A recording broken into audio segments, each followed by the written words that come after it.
जय हिंद साथियों। हमारे सिरसा विधानसभा के अंदर कई अफसर कुछ बीमारियों का शिकार हो रहे हैं और ये शायद कहीं ना कहीं बुलेखापन में अपने पाल कही चुके हैं कि सरकार नहीं, हमारा क्या कर लेंगे। और खासकर ये जो जिला परिषद का सीईओ है डॉक्टर सुभाष, इसका काम अगर मैं गांव के अंदर दिखाऊं तो केवल जाकर बुके पकड़ने के अलावा इसको और कोई काम नहीं है। मेरे पास आया था ये रेस्ट हाउस किसी के साथ और शायद ये सोच के बैठा होगा कि कोई बात नहीं, ठंडे बस्ते में काम चलेगा। डॉक्टर सुभाष, मेरी बात ध्यान से सुन लो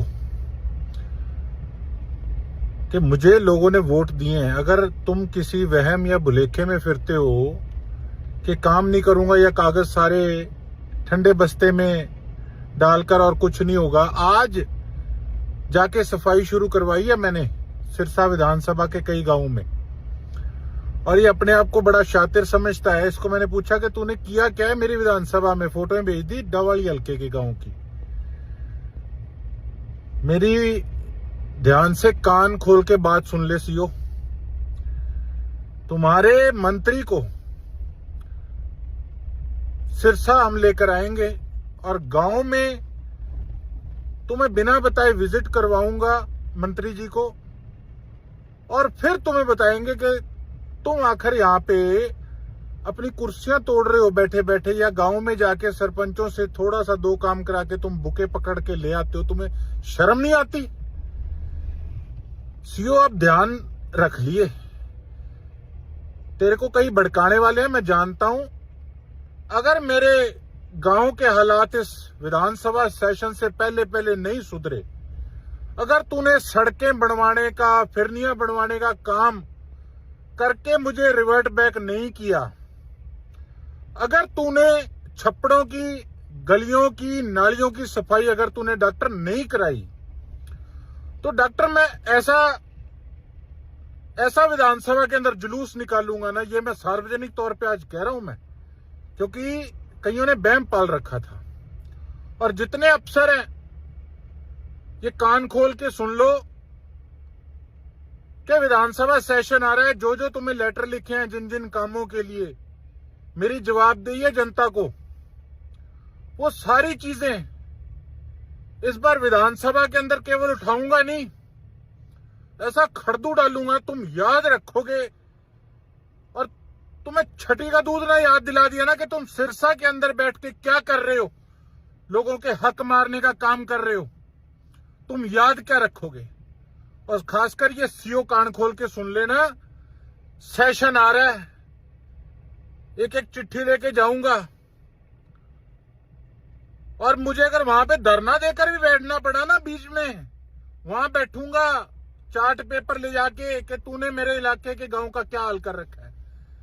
फिर देखता हूं तेरे को कौन से ये जो नेता तेरे को भड़काने वाले हैं या जिनकी उंगलों पे तू चढ़ रहा है, तेरे को कौन वहां पे विधानसभा में बचाने आता है। और उसके साथ साथ एक और अफसर है हमारे सिरसा का, दबा के पैसे खा रहा है, ठोक के पैसे खा रहा है, उसके प्रूफ भी मेरे पास पहुंच चुके हैं। हालांकि वो काम मैंने किया नहीं, वो कैमरा मैंने लगवाया नहीं, लेकिन सबको पता था कि मैं इसको कितने महीनों से लेटर लिख रहा हूं कि जो तूने काम किए हैं वो मुझे डिटेल चाहिए। तो मैंने सभी को कह रखा था कि भैया इसकी लीपोल जो भी लेके आएगा वो एक हिसाब से लोगों के हित में काम करने का काम करेगा।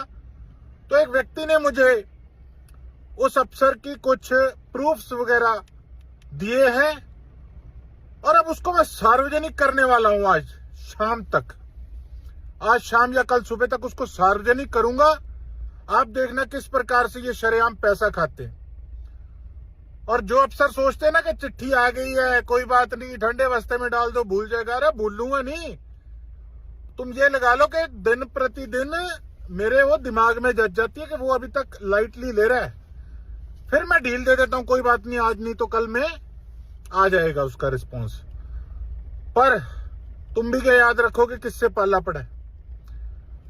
तो अब एक भ्रष्टाचारी अफसर का नंबर है और उसके बाद इस सीओ का, जो मेरे इलाके के अंदर काम नहीं कर रहा, जिस करके हमारे गांव के बुरे हाल हुए पड़े हैं। और उसके बाद फिर कोई इस प्रकार का नया अधिकारी पकड़ेंगे जो जनता को या हमारे इलाके को अपने पैर की जूती समझने की जो भूल कर चुका, उसको उसका फर्ज उसकी भाषा में याद दिलाने का काम करूंगा। इंतजार करिए। आजकल में एक भ्रष्टाचारी ऐसे बागड़ बिल्ले का हम बांडा फोड़ने जा रहे हैं, पर्दाफाश करने जा रहे हैं। और ये एक उदाहरण, एक एग्जाम्पल है बाकी ऐसे अफसरों के लिए जो भ्रष्ट हैं या जो जिनके कानों में मैल जमी पड़ी है, जिनको सुनता नहीं है कि काम कैसे करना है।